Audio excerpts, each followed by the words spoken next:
आज सुबह फिर लाहौर में इंडिया की तरफ से अटैक किया गया है। पाकिस्तान की स्ट्रेटजी बहुत पुरअमन रही है और हमने बहुत कामली सिचुएशन को डील किया है, लेकिन बार बार इंडिया की तरफ से जो अटैक्स किए जा रहे हैं। Sir, what do you think कि what will be our next strategy related to this, क्योंकि अभी तक हमारी जितनी भी स्ट्रेटजी है वो बहुत काम रही है। कोशिश तो पाकिस्तान की इस पहले दिन से यही है कि जब से इंडिया ने इल्ज़ामात की बौछार की, उस वक्त से पाकिस्तान यही कोशिश कर रहा है कि हम किसी भी तरीके से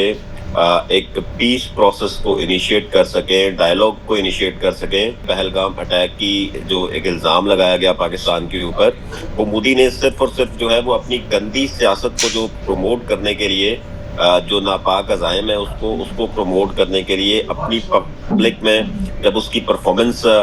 लोगों के सामने वो कुछ और शो नहीं कर पाता, तो वो अल्टीमेटली पाकिस्तान के ऊपर जो है वो इल्जामात की बौछार करता है। बेसिकली मोदी एक टेररिस्ट सोच का आदमी है, एक टेररिस्ट पार्टी को लीड करता है, और इसकी पार्टी ना सिर्फ पाकिस्तान के अंदर बल्कि दुनिया पूरी में हर जगह के ऊपर जितने भी टेररिज्म प्रमोट हो रही है या टेररिस्ट अटैक्स हो रहे हैं, उस सब के पीछे आपको नजर आएगा कि उसके पीछे मोदी या उसके लोग जो है पीछे जो है वो शामिल हैं। पाकिस्तानी फौज ने ये जरूर बताया, पाकिस्तानी एयरफोर्स ने ये जरूर बताया